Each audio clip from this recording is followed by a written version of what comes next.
Sí, sí. Eso fue peor. Buenas tardes, ¿cómo están? Vamos a empezar con esta. Me tengo que tomar en broma un poco yo mismo. Termino la clase de cuarto. Las de cuarto, una de cada dos es así. Cuando estoy cerrando, chao, chao, chao, 10:15, 10:14. El otro día veía que alguien me hacía así. Alexis Ferrari me hacía así. Digo, ¿qué le pasa? ¿Se está convulsionando? Me dice, Juan, son las 22:14. Y yo estaba, man. Y cuando apago, me doy cuenta que no está el botón rojo. Entonces, automáticamente lo llamo y le digo, che, Alexi, por favor, ¿grabaste? Sí. Entonces él graba como un muleto mío. Bueno, entremos en la parte seria. Les decía que, bueno, recuperemos un poco de lo dicho para los que no están. Lo que decía Patricia y lo que yo voy a reforzar es que en las actividades que nosotros les estamos enviando no tiene nada de catártico. No es que queremos ver qué pasó en el 2020 para ver cómo nos sentimos. No. Digo, las reflexiones sobre lo que pasó concretamente tiene que ver con qué. Con que el primer propósito, el primer objetivo es pensar que la educación que viene, el 2022 o el 2023, pero cuando se restablezca, seguramente la apertura de los edificios escolares, la escuela, como relación entre los que enseñan lo que aprenden, el currículum y demás, no va a tener el mismo formato. Pero esto no porque alguien lo quiere, porque hay una voluntad política, educativa, no, porque los hechos ya entraron en una dialéctica que tiene algo de definitivo. ¿Esto qué quiero decir? Que ya sabemos que podemos economizar tiempos, que podemos vincularnos de manera bastante aséptica, concreta, que economizamos traslados, que podemos grabar lo que decimos, que podemos acumular una serie de archivos, que podemos cargar en la página, que mientras hablamos los otros van viendo cosas que si estamos en el aula escribíamos en el pizarrón y nos teníamos que dar vuelta. Todas estas limitaciones de la presencialidad parecen estar cubiertas por esto que fuimos aprendiendo un poco a los empujones por la realidad. Dicho esto, nos damos vuelta y miramos el diseño curricular. ¿Qué dice el diseño curricular? No hay ninguna materia de tecnología educativa. Cultura digital no existe. Estos diseños que nosotros tenemos de historia, de geografía, de biología también, fueron tramados sobre la ley federal.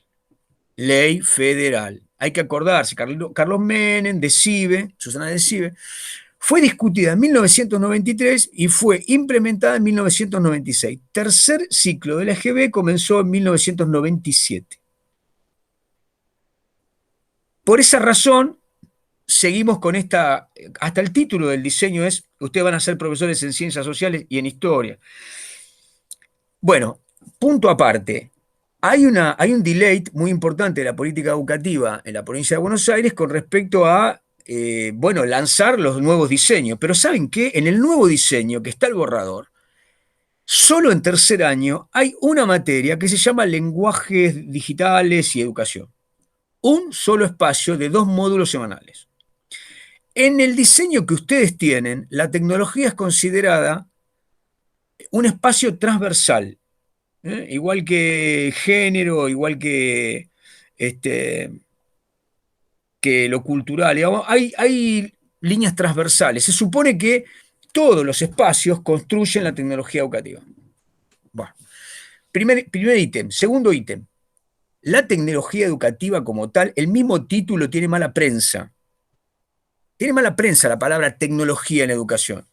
Porque en los años 70 algunas líneas que venían de la industria, sobre todo que venían del management, de la cosa del mercado, instalaron una línea de programación educativa. Es decir, el estudiante aprende solo y yo programo toda una serie de secuencias didácticas y después lo que hago es gestionar ese envío y después tomo lo hecho y tengo bien tramado si está bien, está mal, está bien, está mal, esa idea de la tecnología como un formato artificioso, deshumanizado, despersonalizado, quedó impregnado en el discurso pedagógico.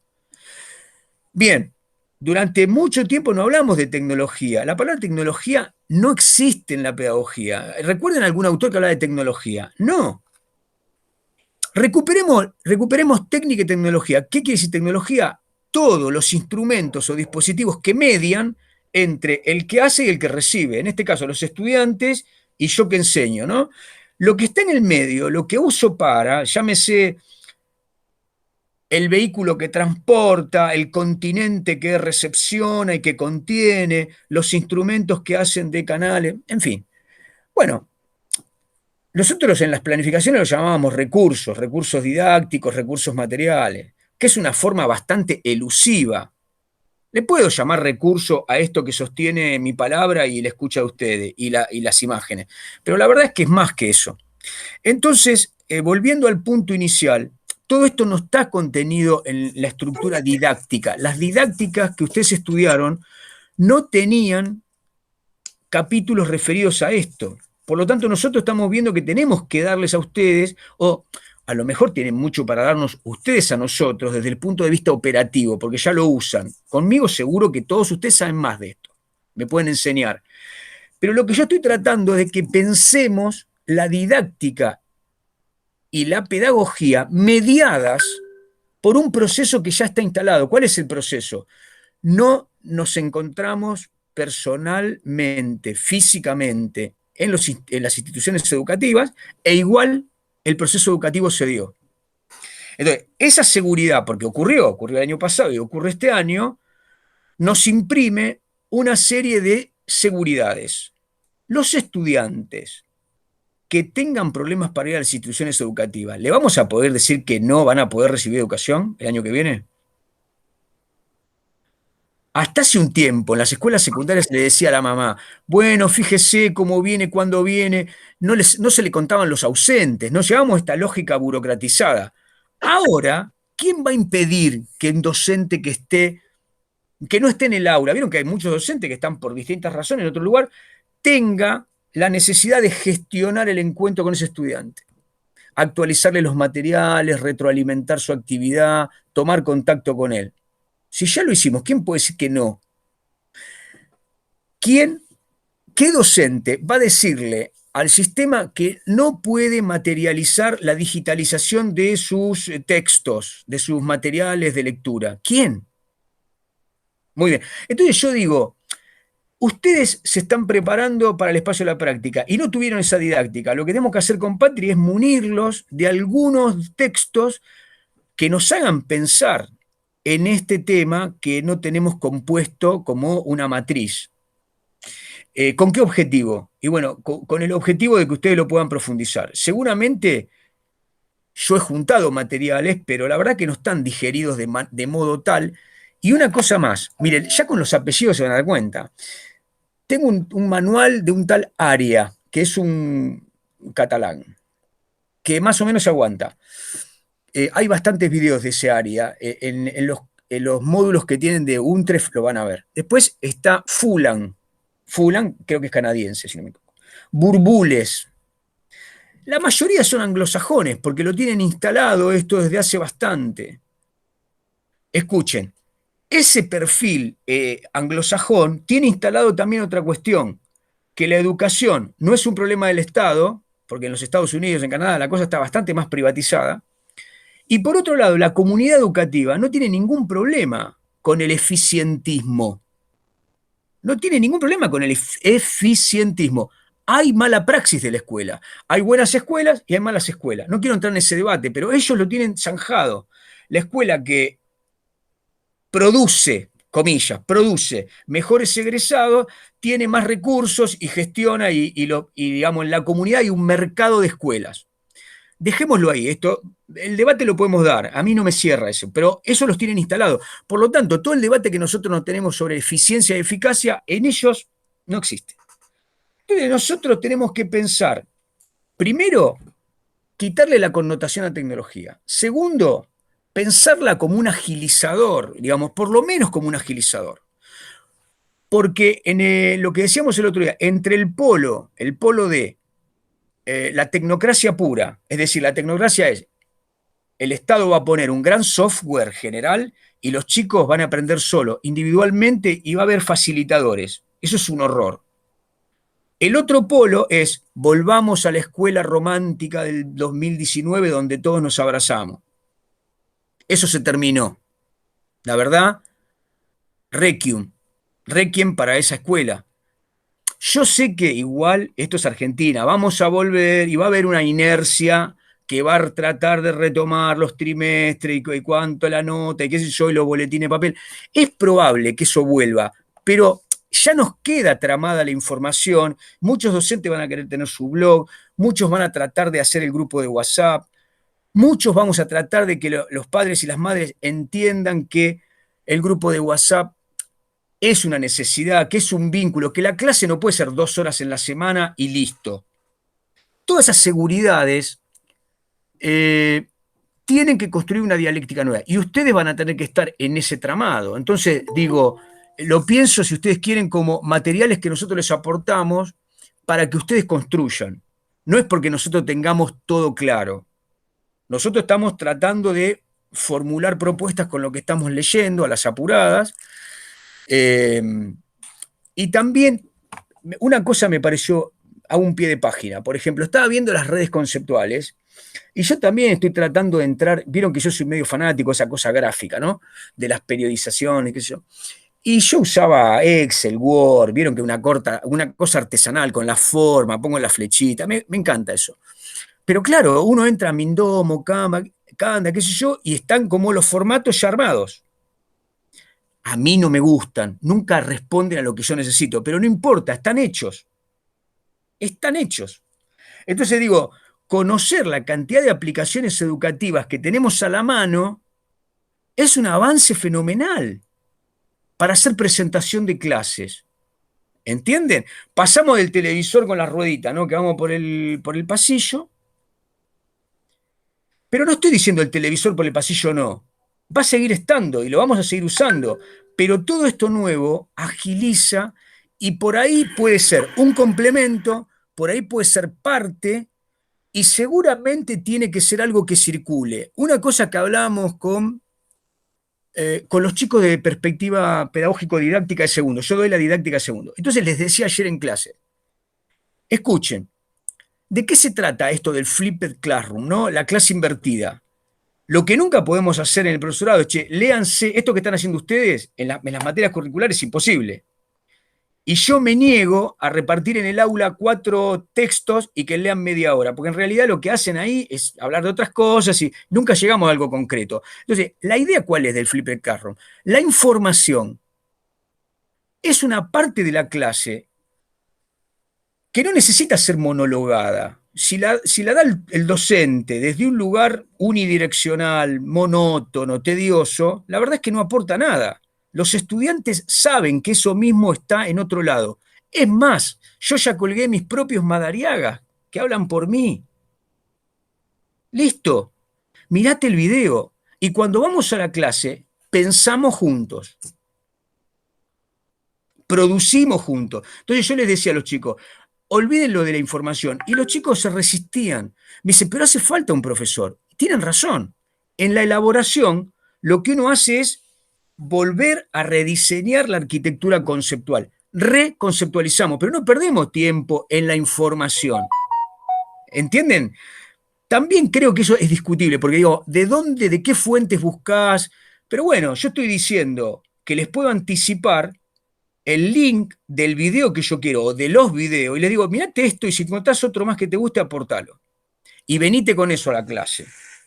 Profe, en ese sentido me parece que también es útil esto de que uno les mande los videos y lo que nosotros queremos que ellos vean, porque también existe la posibilidad de que ellos, como no quieren leer nuestros textos o los textos que nosotros les damos, vayan a buscar y a googlear y a buscar información que en realidad es errónea. O sea que en una parte también el Sí, texto nos va a jugar en contra en algún momento. sí, sí, sí, sí. Y una cosa que yo estaba pensando es que para realizar esto que está diciendo Juan, tiene que haber una planificación previa, que me parece que es muy importante a la hora de pensar una clase, porque tener un video, tener las herramientas previas a la clase implica un tiempo de planificación y de pensar qué es lo que quiero enseñar, cómo lo quiero enseñar y cómo quiero construir ese aprendizaje, me parece que es muy valioso y que esta situación de pandemia lo ha visibilizado que aún más se tiene que hacer esto. No es que antes no se hacía, porque lo de clase invertida, esto se escucha hace un montón de tiempo, no es de la pandemia que se propone lo de la clase invertida. Lo que pasa es que no se llevaba a la práctica, o no se lleva a la práctica porque muchas veces, en este caso, nosotros estamos acá en práctica docente, pero hay docentes que tienen, profes que tienen 10 escuelas. No sé si pueden preparar con potencia, rigor didáctico y todo el trabajo cuando cuando tenías que estar corriendo entre 10 escuelas. Yo por compañeras mías que tienen, ayer una compañera me decía, tengo 9 escuelas. Tengo 9 escuelas y implica 9 grupos de WhatsApp, más los grupos de WhatsApp con los preceptores, más los directivos, ya no saben ni dónde están. Entonces me parece que este es un momento, las prácticas, es un momento para pensar cómo poder hacer las cosas bien, poder transformarlas en buenas prácticas. Después, la realidad a veces nos lleva a correr demasiado, pero en este momento me parece que es muy importante pensar cómo podemos planificar estos espacios para que sean ricos para todos, para los pibes y para nosotros también. Yo pensaba, perdón, ¿no? Cuando hablaba del profesor y ahora que vos dijiste, Patri, esto de 9 escuelas, es eso. Los docentes realmente, los viejos docentes, digamos, querrán entrar dentro de esta tecnología. Perdón, estás hablando de mí, ¿no? No, Sí, para sí, nada, sí, para sí, nada. Te señaló así, te señaló, Juan. No, me refiero a que eso, de los 9 colegios, 9 grupos de WhatsApp, me parece que o sea, cuando me da la sensación a mí que cuando venga la presencialidad van a querer, no, vamos a la clase, hagamos lo que tenemos que hacer en la clase y se termina, apago el celular, no quiero saber más nada, o sea, porque, a ver, es comprensible también, ¿no? Sé que trabajaron muchas horas y están trabajando de más, pero tomarán esta iniciativa de continuar una bimodalidad o de hacer trabajo con tecnología. Yo dudo. ¿Puedo darles un ejemplo? Mi hija va a un colegio en Capital y ayer Larreta divulgó un TikTok diciéndole a los chicos, hola chicos, el 5 de julio nos vemos en las aulas. Él se dirige al público adolescente, o sea, la estratega, bueno, no me quiero meter en tema de política. El tema es que, bueno, según él, el 5 de julio tienen que volver a las aulas. En el curso de mi hija son 51 chicos. Para mí es una locura. Entonces, en el grupo WhatsApp los padres estaban comentando y yo puse que era una locura, 51 pibes todos juntos. No, es obvio que no va a haber ventilación cruzada, bueno.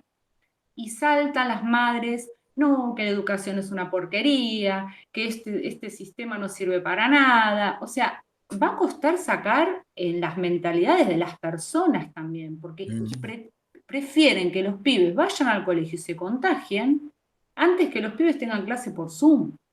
O sea, está muy arraigado el tema del aula, del profesor ahí. Yo no entiendo, ¿viste? Yo no me iba a poner a pelear con nadie, porque la verdad que ni escribo en ese grupo, pero medio que me indignó, porque está en juego la salud de tu hijo y de tu familia, porque los pibes lo traen, el virus, pero bueno, prefieren que estén todos hacinados antes que tengan, porque están teniendo clases, no es que los profesores no les hacen nada, tienen clases, pero bueno, muchos pensaban que deben estar en las aulas, eso la verdad que me impactó muchísimo. Bueno, ¿se acuerdan que, no sé si se los dije a ustedes o a los chicos de cuarto, pero no importa, lo repito.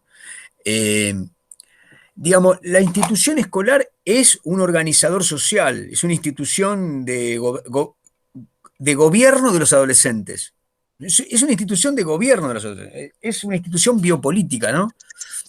Entonces, cuando desaparece el tramado de autoridad, la familia quiere que los profesores y los directores y el tramado escolar continúe a disposición del orden familiar. Hay horarios, hay... Bueno, en ese sentido, hay un tramado que hay un autor que, bueno, todos los años decimos que se lo vamos a dar, que es formidable, Perrenot. Perrenot dice, ¿qué pasa en las escuelas con la evaluación? ¿Qué es la evaluación? La evaluación es un contrato, es una negociación entre las familias y el sistema. Es un proceso de selección en donde la comunidad, las familias quieren que sus hijos lleguen a un lugar prominente. Todo el mundo quiere que su hijo sea seleccionado entre los que van a ir primero, al trabajo, a la universidad, que tengan las mejores notas. Y no podemos invertir eso como un resultado bastante mentiroso de los aprendizajes. La pregunta que nos hicimos este año, 2020, el 2021, cuando teníamos estudiantes del otro lado es, ¿qué me podés decir? ¿Qué estuviste haciendo? Explícame. Acompañá a los estudiantes, retroalimentales, devolverles lo que hicieron. Todas esas palabras estaban totalmente ausentes del tramado anterior. ¿El tramado anterior cuál era? Te evaluaron, qué nota sacaste, qué calificación tenés, pasaste de año. Esa es la negociación entre la comunidad y la escuela. Es un proceso de selección donde la institución escolar políticamente establece una jerarquización y la familia interviene en qué sentido. Quiero que mi hijo termine y se titule. Claro. No estoy diciendo todas las familias, por favor, entiéndame, seguramente hay muchas familias preocupadas por los aprendizajes de los hijos. De hecho, la mayoría de las familias dicen, estos chicos no estudian nunca, dicen, mis hijos no los veo nunca estudiar, profe, ¿qué hago? Ahora, es cierto que lo que más le preocupa a la familia es la sanción de la escuela, porque la escuela como institución sanciona y habilita. Te sanciona, repetiste. Estás libre, volvélo a hacer. O pasaste de año, te doy el título, fiesta y vas a la realidad. Entonces, ¿cómo salimos de ese lugar para pensar en procesos de aprendizajes? Y del lado docente, pensar que cuando yo lo acompaño y le estoy haciendo devoluciones, lo estoy evaluando, aunque no le ponga una calificación. Que la calificación y el proceso de repetiste, lo volvés a hacer, es un proceso, si ustedes quieren, que nos sirve a nosotros en nuestra economía laboral. Si yo tengo una libreta y yo llegué a tener 11 escuelas y veía 1.200 pibes por semana. La verdad, yo ponía números, me acordaba de los mejores y de los que me hacían la vida imposible. Y como yo tenía formatos, sabía que iba un primero y empezaba a hablar, como si me tocaran un botón. Y los pibes me decían, profe, qué bien que habla usted, qué bárbaro, qué buenas clases que da. Y las clases eran horribles.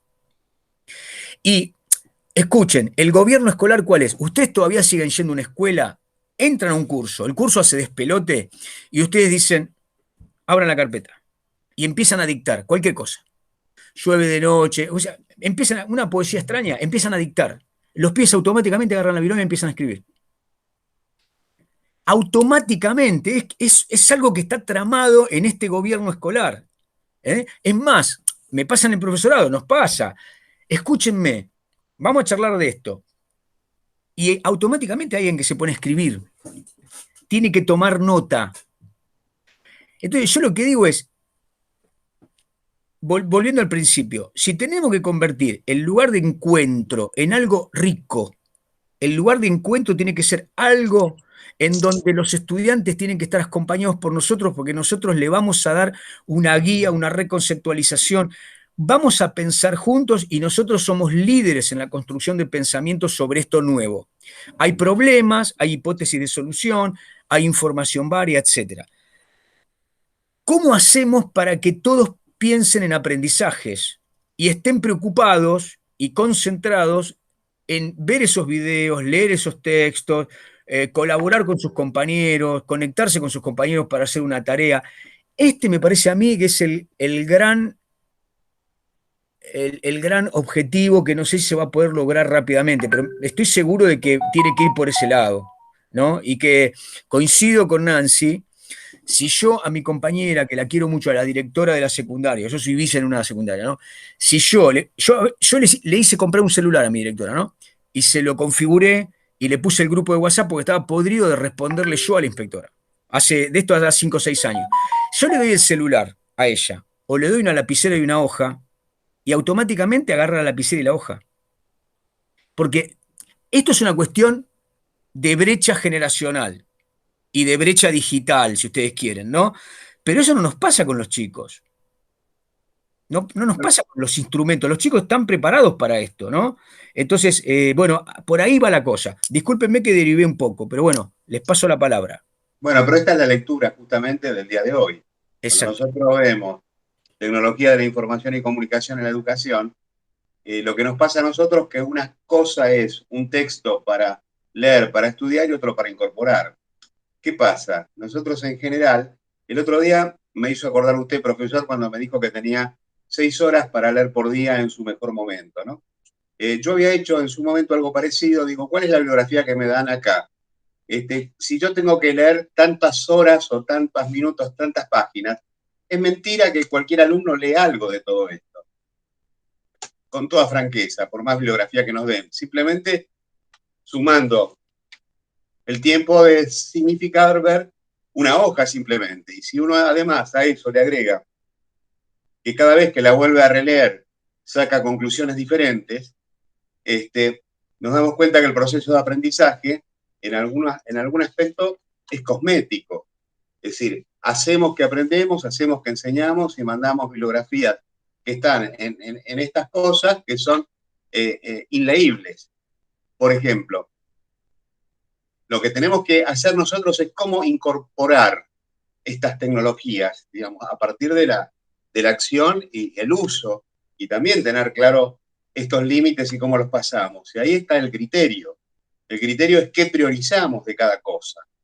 Si vos no tenés un nivel de priorización en el estudio o en lo que transmitimos, las tecnologías, por su complejidad, van a ser inacabables en cualquier programa si seguimos con ese sistema. Yo le diría que cualquier programa que nosotros tengamos para, ahí habló del Canva, del Excel, de cualquiera, si queremos solamente estudiar un programa con cierta eficiencia, pasaríamos todo el año haciéndolo 1 hora por día. Entonces también es una mentira.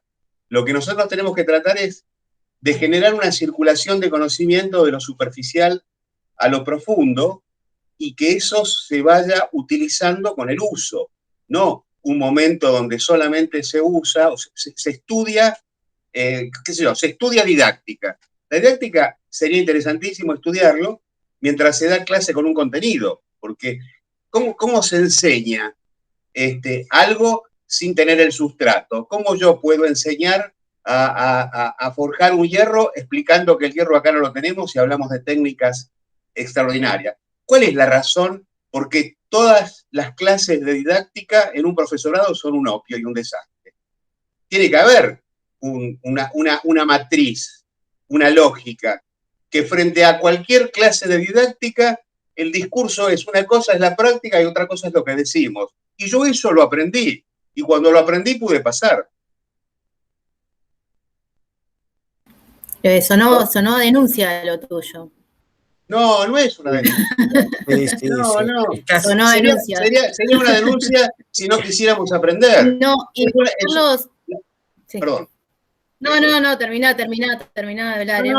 Lo que yo te quiero decir es que una cosa es la convicción como institución de transmitir conocimientos y que esos sean aprendidos, y otra cosa es cumplir formalidades para pasar evaluaciones formales, tener títulos formales y empezar a estudiar cuando todo eso termina. Sí. Eso es indudable. Igual estás grabado, Wolpowis. No hay problema, estoy filmado por la vida, amigo mío. Bueno. He logrado que no me quieran evaluar. Coincido en lo que decís, porque muchas veces se pierde el hilo con las materias pedagógico-didácticas, se pierde el hilo y coincido que terminan siendo lo menos pedagógico y didáctico en todo el profesorado. Entonces, poder ver eso también implica ver el contraejemplo, que de eso también hablamos, de que muchas veces se aprende del contraejemplo. Y por eso nuestra idea en estas prácticas que son diferentes a las del año pasado, ¿no, Juan? Porque esto no lo incorporamos el año pasado, así. Es poder pensarlo desde este lugar, que ustedes puedan ver, no sé, que a ustedes les llegue una actividad que tengan que hacer ustedes y que ustedes puedan ver a partir de la actividad qué se le puede dar a los pibes en el momento de que ustedes tengan que planificar, porque son pensadas, digamos, no son azarosas, no se tira cualquier cosa. Los materiales de lectura que ustedes tienen en esta parte del año son pensados, fueron charlados, hay cosas que agregamos a último momento. Que decimos vamos a sacar y metimos más material. Pero escuchen, pero bueno, de eso se trata. Vamos a tomar lo que dijo Carlos, está muy bien, tomémoslo. Yo les pregunto ahora a ustedes, ¿cómo definirían ustedes didáctica?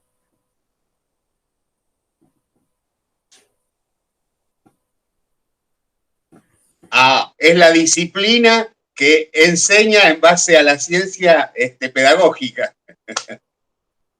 ¿Quién más? Iba a decir lo mismo que Carlos. Sí, pero no me gustó, ahí se puede mejorar. La pedagogía es la teoría de la educación, ¿no? La pedagogía es la teoría de la educación. Entonces, la educación implica un proceso complejo entre los que enseñan, los que aprenden, el currículum. Implica la institución que regula ese proceso, etcétera, etcétera. Digamos, es una teoría sobre la educación, la pedagogía. ¿La didáctica qué es? Sería la práctica. La acción. Los métodos, la acción. Todos a marzo. Métodos y técnicas. Es una teoría de la enseñanza la didáctica. Es la teoría de la enseñanza. Entonces, lo que digo es, ¿qué diferencia tiene la didáctica con respecto a la pedagogía y por lo que la didáctica también tiene tanto debate? Existen los que dicen la didáctica es una disciplina general que tiene conocimientos de los cuales se munen las disciplinas particulares. Es decir, yo voy a enseñar geografía, historia, biología, talabartería, no importa, hay una didáctica general. Y hay otra teoría que dice, no, las disciplinas, por la naturaleza epistemológica, tienen una didáctica inherente, es decir, se enseña de una manera en relación a las características internas de ese conocimiento. Entonces, yo lo que me gustaría, para salvar lo que dijo Carlos, o para dar una explicación inicial, digamos, Carlos viene como un rebote. Lo que yo diría es, a mis estudiantes, a ver si lo puedo silenciar yo, Carlos. Ahí se mutó. Bueno, lo que decía es, a los estudiantes de Geo, yo les doy, para mi gusto, es una de las mejores didactas, que es Alicia de Camillioni. Alicia de Camillioni dice, la didáctica de las ciencias sociales es una ciencia social. Parémonos ahí. ¿Por qué me parece pertinente dividir la respuesta que le puedo dar a Carlos? Por un lado, es necesario que ustedes aprendan didáctica como una disciplina teórico-práctica. Es una disciplina de la enseñanza, y como la enseñanza es un qué hacer, tiene una teoría, pero que informa la praxis. Entonces, en esa dialéctica, dice Camillioni, existen valores, normas, emocionalidad, además de razonabilidad, que es lo que le impartimos a los conceptos, las ideas, los principios. Entonces yo digo, no está del todo mal que uno aprenda la didáctica en un plano desafiliada de los contenidos a enseñar. El problema es que las didácticas que nosotros tenemos en los profesorados no están coordinadas con los espacios de la práctica de ese año. Es decir, el profesor de espacio de la práctica tendría que trabajar con el profesor de didáctica. Y cuando les digo esto, yo también me hago carne del problema, porque yo, como profe de perspectiva pedagógico-didáctica de Geo de segundo, tendría que verme con los profesores de espacio de la práctica. En general yo le pregunto a los chicos, ¿qué están haciendo en práctica? Entonces, bueno, aparecen los conceptos, transposición didáctica, anticipación, ¿entienden? Conceptualización, problematización, contextualización, son distintas líneas de pensamiento didáctico que se pueden abordar, pero es cierto lo que dice Carlos, nunca se pueden abordar en el puro vacío, porque si no se convierten, ¿saben qué? En una especie de filosofía. En práctica, Sí, en práctica 2 no está dividido, no hay 2 profesores porque Sí. yo cuando cursé práctica 2 casi no cursamos ese año porque fue cuando se jubiló la profesora, ¿cómo se llamaba la profe? Que hacía teatro. Rivarola. Claro, fue el año que se Rosario. jubiló Rosario y teníamos Y con Emilce, entonces casi no cursamos, pero me acuerdo que las pocas clases que tuvimos, había, digamos, Rosario encaraba desde el lado de la historia y Emilce encaraba desde el lado de la didáctica y ahí me echaban. Me acuerdo pero eso es el espacio de la práctica. Por el eso. espacio de la práctica es la praxis. Cuando ustedes van a la praxis, la didáctica la tendrían que tener incorporada. El problema es que en el mismo año tenemos práctica y la didáctica está impartida en una especie de limbo, en un vaho conceptual, filosófico, y es verdad, tendríamos que coordinar. Ahora, lo que está pasando en esta práctica es que nosotros le estamos dando material que ustedes tendrían que haber visto en una didáctica. ¿Por qué se los damos? Se los damos porque sabemos que seguramente la cuestión de la tecnología educativa no la tuvieron. Pero igual acepto lo de Carlos en parte, parcialmente. De cualquier modo, digo, leer autores, no sé si a ustedes les di el caso de España, Forés y Sanjurjo, que hablan de las ciencias sociales, igual es interesante desde el marco de la abstracción. Después hay que ponerlo en juego, hay que traerlo a la hora de tomar decisiones para el espacio de la práctica. Bien, ¿quién sigue? Profe, te hago una pregunta de los videos que subiste. Dale. Al profe Juan. Subiste uno presentándote vos y tu entorno. Por ahí lo dijiste al comienzo de la clase, pero bueno, yo no estaba. ¿Ese con qué objetivo fue? Joderlos un poco. Ah, está bien. No, Janina, no. Lo charlamos, te lo reitero. ¿La idea cuál fue? Que con Patri, ella me había pasado los videos que le había gustado, yo entré al Drive y vi uno por uno. Entonces, según las consignas que Patri les había dado, los videos todos fueron muy profesionales. Hubo distintas variantes, ¿no? Las variantes fueron desde Gabriela, que lo pensó desde presentarles una pantalla que informara a la vez que ella hablaba, le aportó imágenes para amenizar y demás, pero todos fueron muy claros respecto de las consignas. Están todos bien. Lo que yo noté, y me quedé pensando ahí, digo, este es el primer video, demos una vuelta de tuerca. Si yo fuese un pibe, algunos los vi muy serios, muy concentrados en lo que tenían que decir, y este es un video de presentación. Entonces dije, bueno, voy a tratar de hacer algo teatralizado si yo me estuviese presentando a ustedes. ¿Qué haría? Y bueno, yo soy obviamente yo no voy a hacer esto, pero lo que quiero decir es, miren, este soy yo. Este soy yo. ¿Cuál es el objetivo ahí? Ganar un espacio de presentación. Es decir, pensar que del otro lado hay quien me está escuchando y quiere establecer un primer vínculo. Ese primer vínculo es importante, no porque sea definitivo, pero digo, es importante la primera vez que ustedes ven a una persona que se presenta.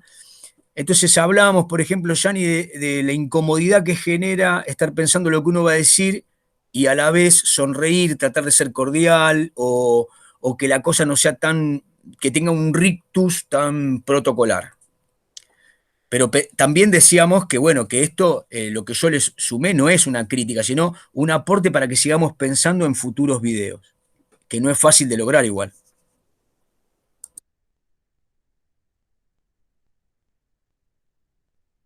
Perfecto, profe. Gracias. Sí, lo interpreté por ahí, pero bueno, quería ver por qué lo había subido. Igual sonreíste solamente en el principio, después volviste a estar serio, Juan, en el video. Sí, ¿no? Y bueno, ¿viste? No duraste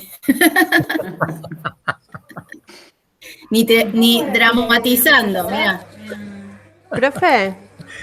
Y sí. Otra cosa, 5 minutos usaste. Los compañeros tenían 2 minutos nada más. Sí. Claro, más tiempo, ¿viste? No sean así. Yo lo voy a defender. Escuchen, vuelvan a verlo. No sean mentirosas, vuelvan a verlo. No, hay uno que tiene 240. 240. Te pasaste Claro. por 40. Vieron. Y los videos de devolución sí tuvieron 4 minutos, sí, es verdad.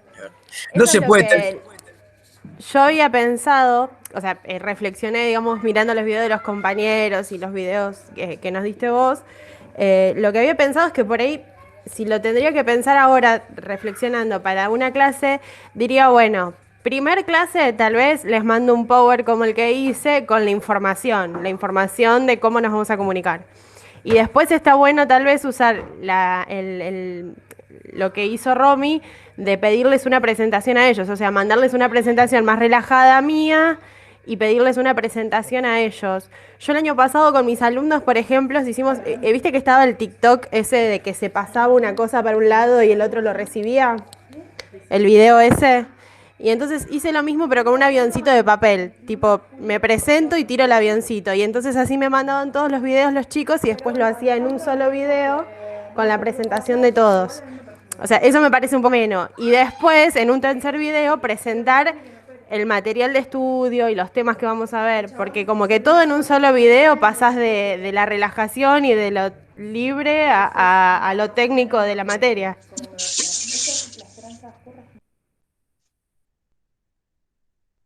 Bueno, Nahuel, que entraste recién, ¿querés comentar algo, decir algo sobre los videos? No sé, estuvimos charlando un poco de eso y un poco de otro. No, el video lo vi, lo de los chicos, me sirvió porque no sabía cómo encararlo al principio. Pero bueno, el mío fue cortito porque tuve un par de inconvenientes y no lo iba a subir y después cuando la profe Patri dijo que lo suban, bueno, lo hice con las ganas que tuve, ¿no? Por unos inconvenientes familiares. No, después lo del texto lo leí, profe, el tema de las tecnologías, me gustó, ¿no? Pero más que nada, opinión personal, ¿no? Lo que reflexioné yo es el tema de, bueno, siempre me voy al tema de los recursos de los chicos, ¿no? Es decir, todos tienen los recursos para trabajar, los adolescentes, todos tienen computadora. Yo creo que no, la mayoría tiene celulares.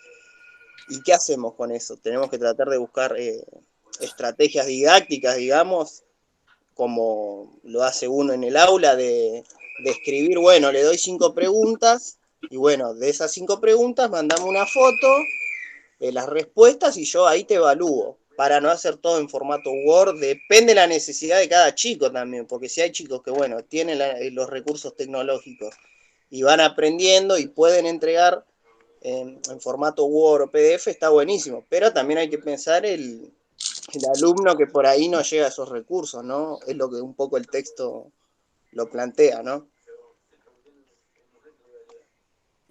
Sí, es verdad lo que decís. Un poco decíamos hoy que hay toda una inercia en el sistema que probablemente quiera reconstituir el formato. Y por lo que decís vos, seguramente la escuela presencial va a volver sobre la seguridad de brindarles la posibilidad a los que no tienen dispositivo, los que no tienen conectividad. Ahora, la pregunta que podemos hacer en relación con esto, Maggio lo dice en algún lugar, porque tiene un costado político y ella dice, bueno, tenemos que asegurar la inclusión genuina, es la inclusión digital. Es decir, lo que había empezado en el centenario, en el bicentenario, recuerdan que fue conectar igualdad, el sistema uno a uno. Bueno, eso en realidad, antes de que viniera otra política respecto de la cuestión, ustedes seguramente eran estudiantes, Carlos no. Ustedes recordarán que la conciencia de la comunidad respecto del lugar de las netbooks no era el mejor.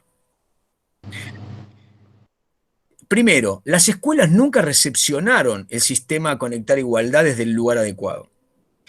Las escuelas no tenían conectividad, es decir, las escuelas, miren, lo que siempre falta en las escuelas es conectividad.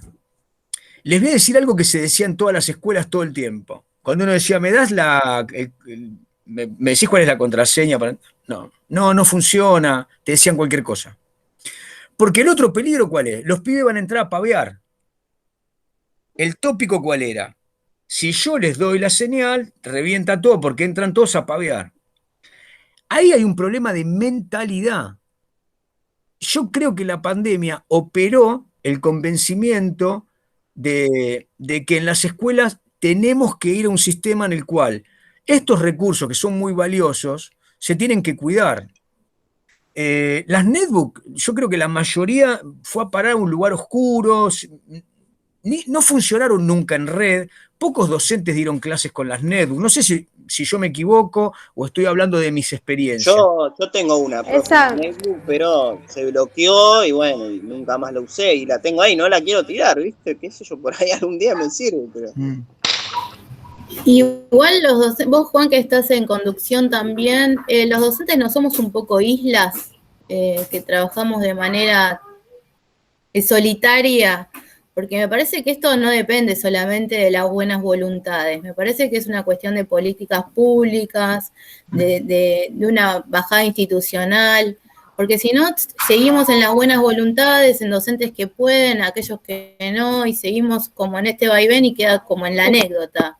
Me parece que tenemos que poder librar otra discusión.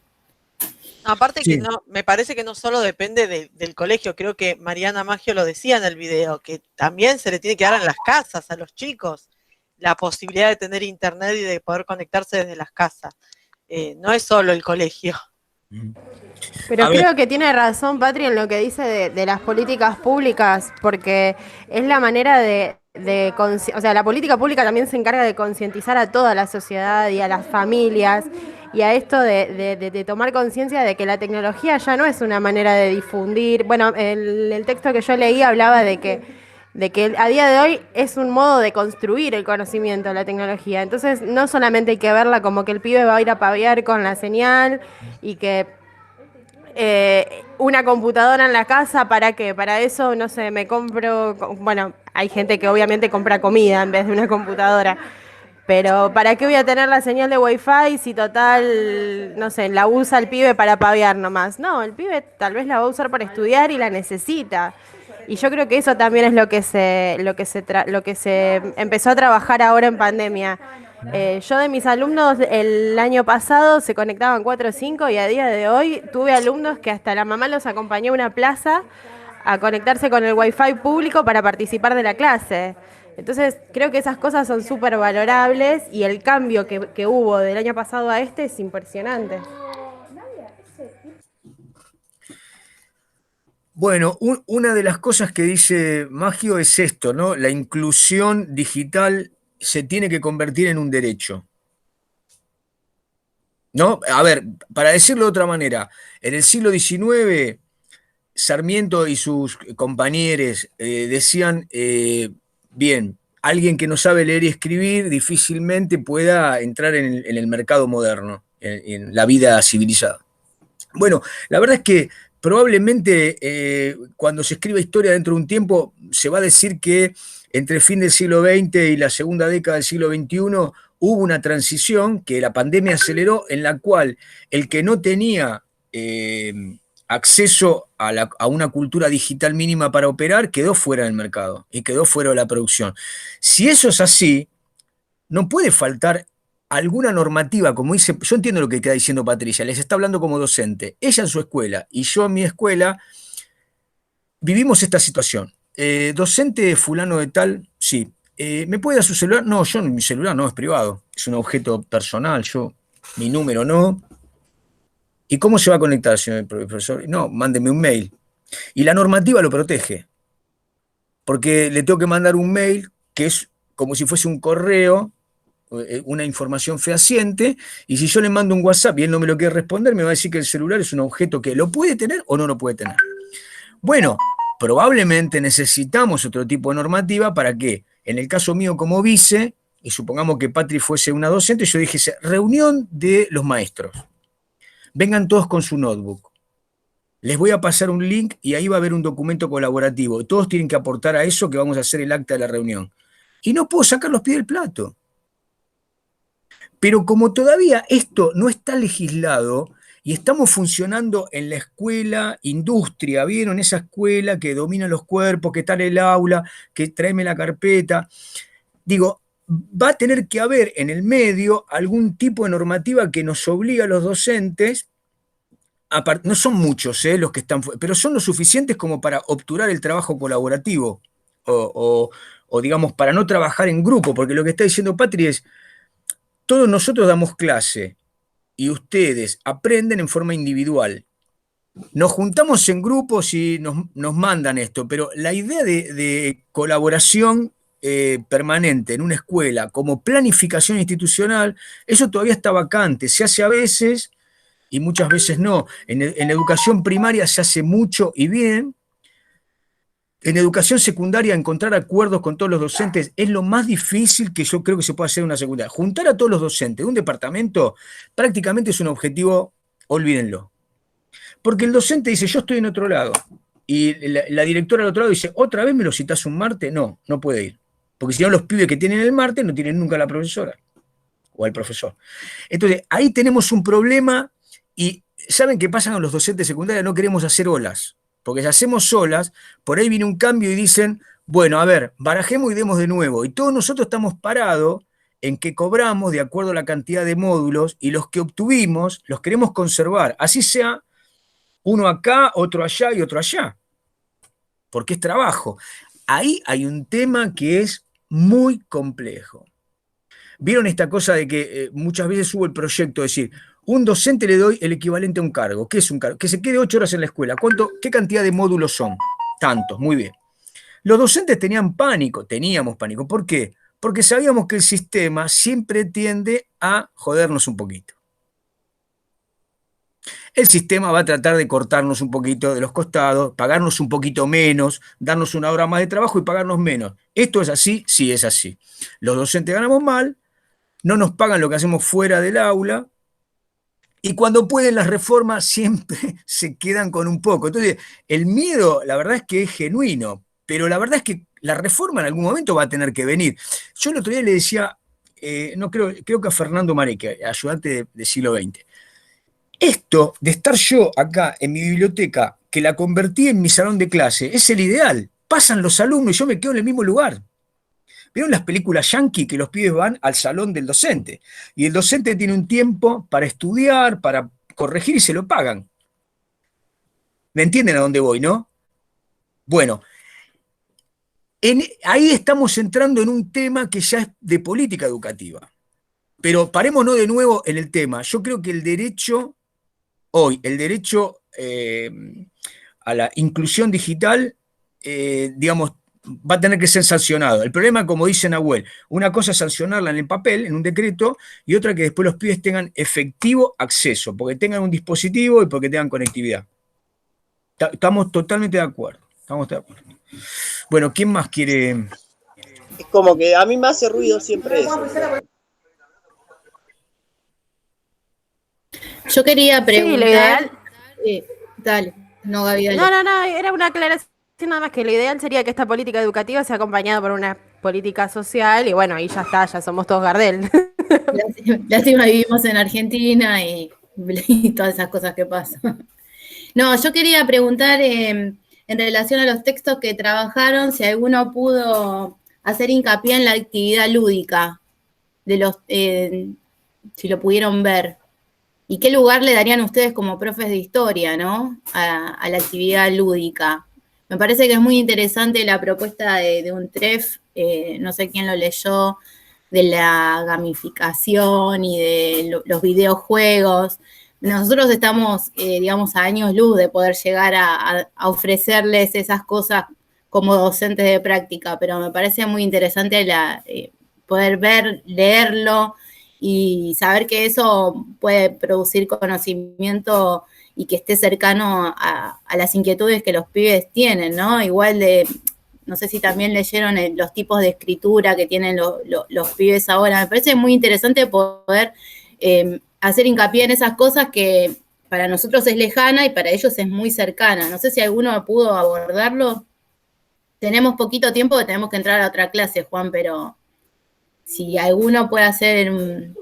No sé si alguno lo leyó eso. Yo no lo leí, la escuché a Magio en el video. Esa parte justo no la leí, pero sí la escuché y incluso me llevó a reflexionar un poco. Justo ayer estábamos viendo con Nancy un trabajo de mundial sobre feudalismo y el profe nos hizo como analizar una especie de actividad que él había hecho. que había preparado, como que de alguna forma valoremos esa actividad. Y yo lo que le decía a Nancy es que es como que era una actividad siempre igual, como leer, responder y anoche escuchando el video llegué a pensar eso de decir, pero ¿qué tal si no se podría hacer, por ejemplo, que los chicos lean el documento feudal de aquel momento, qué sé yo, y tal vez, no sé, decirles, bueno, traspasalo o traspolalo a hoy y cómo lo escribirías vos hoy con el lenguaje, no sé, una cosa así de que se traspole eso que pasó, que para ellos parece que sería como de una película de ficción, a hoy. Creo que con una actividad así se podría ver, o sea, ellos tendrían que comprender lo que está escrito y traspolarlo y acercarlo a ellos. Me parece que, no sé, se me ocurrió eso y dije, son buenas herramientas, o sea, me abrió mucho la cabeza. Carlos está hablando, pero estás muteado, eso. Discúlpame. Sí. No, que en la unidad de U3, de la unidad 3, están los videojuegos en la última parte, como parte. Acá un poco yo traía la capacidad que uno tiene para leer por hora, ¿no? Por la extensión que tenía. La verdad es que era una de las partes más interesantes y me lo encontré a lo último, justamente el tema de los juegos, donde planteaba las narrativas y los relatos, ¿no? Como metodología de transmisión a través de los juegos, cómo los juegos permitían ese intercambio y hablaba de la inmersión del sujeto en el jugador, digamos, que se identificaba con el jugador y eso generaba una relación especial que se podía explotar desde el punto de explotar, que se podía aprovechar desde el punto de vista didáctico, ¿no? Pedagógico, donde los juegos, lejos de llevarlo a otro lado, podían construir conocimiento. Entonces, planteaba que esas tecnologías requerían un entrenamiento tal del docente y de un medio de desarrollo para no producir desviaciones. Había que hacerlo con mucho cuidado, este tipo. Incluso, como vos mencionaste antes, el tema de la planificación. De alguna manera, cuando uno establece un juego, también es una planificación hecha, porque el juego establece etapas, establece modos, establece los roles de cada uno, establece objetivos y cómo llegar a ellos a través de elementos tecnológicos que sirvan. Y entonces habla de la herramienta mediadora del juego, ¿no? Del videojuego, es decir, la relación entre el que aprende y enseña, y la diferencia entre play y game, ¿no? Una cosa es jugar y otra cosa es una especie de juego para ganar, digamos. Hace esa disquisición. La verdad que lo hubiera querido leer con más atención, pero el concepto de juego y videojuego era lo que analizaba. Yo creo que vos pensás que esto es parte de una carrera, que es la de información y comunicación en la educación, ¿no? Y esto es un pequeñísimo punto. Cuando yo vi la unidad 3, dije, este es el programa del año, pero no, era una charla de 15 minutos, pero valió la pena hojearlo, ¿no? La verdad que me quedé con ganas, y justamente lo charlamos con los chicos del grupo, y ahí fue donde lo de Mariana, lo del libro, surgió el capítulo 2 y 3, y estábamos hablando también con Romina, ¿no? De poder conversar estos temas a partir de una lectura personal. Sí, para redondear un poco lo que decís vos, el tema de la gamificación es muy interesante. La verdad es que en secundaria, en general, lo vemos con bastante lejanía. Ni hablar en superior, ¿no? La cosa se va poniendo más académica y se va poniendo menos juego, menos lúdica. Nosotros con Patri hablábamos mucho el año pasado y en los años anteriores, en donde ella era estudiante, del tema yo insisto mucho con el tema del arranque de la clase, que tiene que ser muy potente en términos de que sea muy convocante, que sean estimulantes, ¿no? Y entonces ahí que aparezca el humor, algo atractivo, que en general cuando estábamos en la presencialidad pasaba por la imagen. también por la capacidad histriónica del que plantea una cuestión, ¿no? Ahora esto ya tiene otro calado, ¿no? Pensar en el juego. Lo que sí, con esto cierro, es muy interesante algunas cosas que dicen los autores respecto de la revolución mental. Hay un tal Barico, que yo no lo leí, pero Maggio lo plantea todo el tiempo, que bueno, que han escrito estos últimos tiempos, pero que vienen trabajando de hace rato respecto de que cognitivamente se estudian los chicos, digamos, ¿no? Los niños, las niñas, que han tenido una exposición muy alta y han aprendido tanto a dibujar, que es un aspecto del desarrollo inicial, como han estado tecnológicamente conectados. Entonces, ¿en qué medida los esquemas de recepción se van configurando en torno de una cultura y de un tipo de mentalidad distinta? Y esto sí impacta, porque en realidad nosotros podemos seguir diciendo con el dedo, pero pase lo que pase, vas a aprender Donkey. Y pongo el dedo, ¿no? Pase lo que pase, vas a aprender Alperín. Está bien. O sea, lo que le estoy diciendo es, mira, hay una tradición historiográfica que es esta. No la puedo dejar. No puedo hacer que vayan a buscar y que eviten a Alperín, supongan, ¿no? Que yo diga que eso es irrenunciable. Ahora, yo lo que no puedo estar de espaldas a que todos los que están aprendiendo ahora y los que van a seguir aprendiendo pertenecen a una generación que piensa distinto, que lee distinto. ¿Entienden? Y esto no se los digo con placer. Lo único que me genera esto de placer es pensar que voy a estar jubilado. No es placentero. Huye. No, Patri se siente más cómoda con esto. Y nos dejás a nosotros acá. Claro, es así, es así. Bueno, gente, hora de cerrar por acá porque ya viene el otro malón de cuarto. Bueno, se está grabando.